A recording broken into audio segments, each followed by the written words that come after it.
Guys, I'm getting a little bit angry because of all the misinformation we see online. You want a big back? I'll explain to you exactly how to get this simply in this video. Alright, it's gonna be super simple. People overcomplicate stuff. I'll tell you the exercises you need to master and you'll get a big back. Alright, lats, a good dense back. I couldn't flex very good, my shoulder is hurting, but it doesn't matter. Alright, I'll explain to you how to get a big back. Build your lats, build your rhomboids, build your lower lats without overcomplicating stuff and doing the most weird and complicated exercises. Alright, stick to the basics. I'll explain to you the ones that you need to do and that you need to get better at. Put all your eggs in one basket. Yes, the ones that will give you the most results. Alright, if you do 10 exercises but only one of them is giving you 80% of the results, why don't you just focus on that one and get better at it? Alright, so that's how I see things, that's how I do things, that's how I advise my clients to do things, and the results have been pretty good. So let's jump straight into it.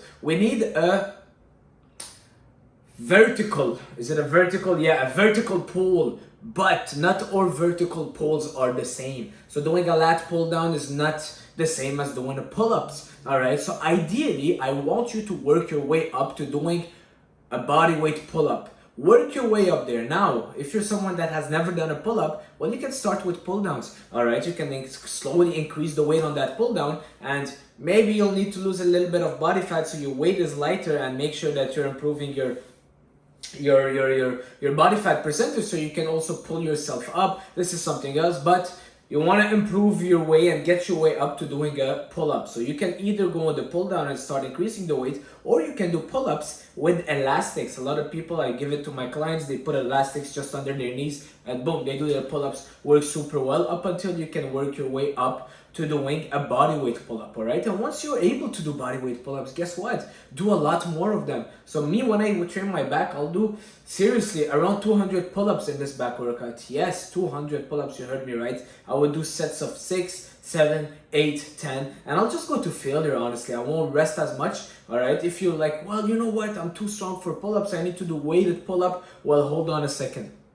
First rep, go for 15 or 20 reps. If you can do 30 reps of pull-ups, which I really doubt it, alright, with good form, well, go for as much as you can the first set and then don't rest a lot. So maybe take just 30 seconds rest and do another set of pull-up and another set. And that's when you realize that your muscles are already tired while you're doing that set and you'll be doing a lot less. What you can do is also holding. So go up, hold 1 second and slowly come back down. Up, hold. Alright, so there's many ways of working up your way with body weight pull-up. Don't need to add weight. I'm not a big fan of doing weighted anything that has to be body weight. Weighted dips, weighted pull-ups, weighted push-ups. Not a big fan.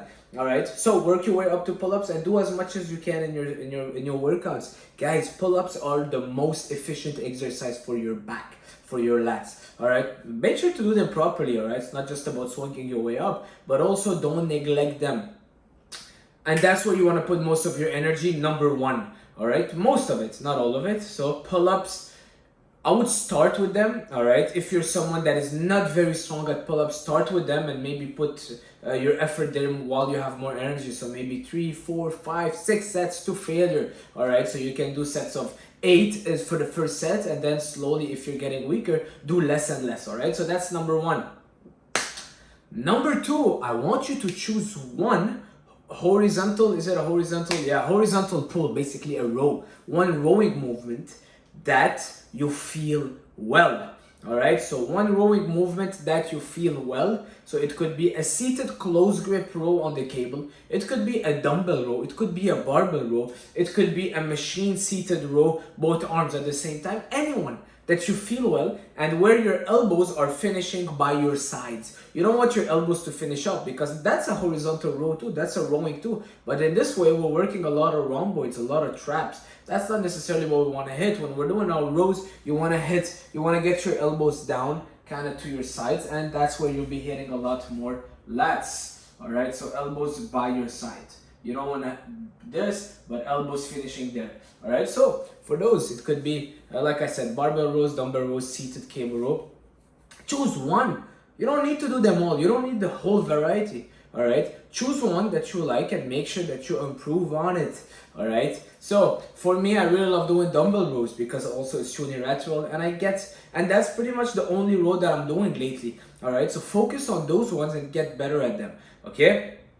You don't need to do the dumbbell row and then do it on the cable and then do the other variation with the barbell. Just choose one, do more sets, more volumes, one that you feel well, and progressively overload on it. Moving on, tip number 3. I was just making sure I have enough battery.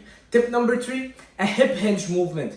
All right, so it could be a deadlift off the floor. It could be a RDL, Romanian deadlift. It could be a stiff leg deadlift. All right, anything where you're hinging. Okay, boom. It's gonna also work your hip muscles. It's gonna help you engage also your glutes, your core, but also all your posterior chain when you're hinging. All right, when you're doing deadlifts, you're working your hamstring all the way up, your lower back, your rhomboids, your traps, your rear delt, holding your lats. All right, so don't neglect your hip hinge movements. I neglected them a lot after my back injury, and I'm starting to feel the drawbacks of it. I'm getting them back, and since I'm doing back my deadlifts, I did it once with Phil. He kind of forced me of going to 2 plates each side, and I was so scared of getting injured, but I had to overcome that little phobia, and I've never felt my rhomboids as much, never. All right, I've tried doing all the rows high, but as soon as I did that RDL with him, pretty heavy, trust me, you'll feel your traps like crazy. The big deadlifters, you'll see their back is just dense and thick.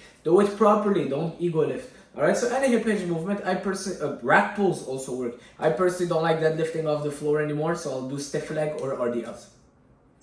So those 3, that's all you need, guys. Stop overcomplicating the ones that are up and down and this and the angle and the craziest angle. You're getting all those little isolation when you're doing your pull-ups, when you're doing your rows. Those are the compound movements that will work many muscles at the same time and that will strengthen your whole body and your whole back as a whole. All right, I'm not a big fan of isolation, especially for natural. It's not gonna give you, you might get a good feel. Oh wow, I'm feeling my lower lat because the angle is just crazy. Yeah, but do your pull-ups and trust me, you'll be more than satisfied with what you'll see in the mirror. All right, do them properly. The other isolation stuff, you can finish off with them, but that's not your steak and butter. That's not your bread and butter. That's not your steak, all right? Your bread and butter, the steak has to be the pull-ups, dumbbell or barbell rows, and a hip hinge movement. And also for the rows, I like it to be a free weight exercise, ideally. All right, because also when you're doing the barbell rows, you're working also a lot more muscles, and the impact it has on your nervous system is just superior than just sitting on a machine and pulling. That's it for this video, guys. Leave a like, leave a comment, share it, and see you soon.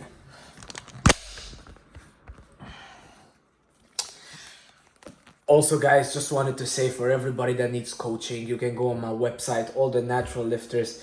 Thank you guys for all the support. I get all the messages, the comment. I read them all. Seriously, I do read every comment. And maybe sometimes I don't answer too much because I'm like in between my sets or drinking my coffee. But I read all the comments and I always smile when I see good comments, bad comments. I'm very happy reading you guys.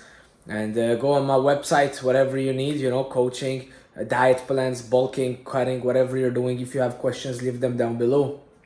I do have some shirts also. I'll show you guys what it looks like. Well, you can go on my website. You can also, well, that's it. So basically, I'll show you the shirt. This is it. It says in the back, strength in adversity. All right, so it's basically, we are strong in adversity. When we're facing adversity, we gotta remember that's us holding up this word, the atlas, the planet, and in the front, naturally sculpted. So if you want one of those, go on my website, order it. Shipping worldwide. I don't make a lot of money on it. I make maybe a few dollars, but it's a nice shirt. I'll see you soon. Ciao.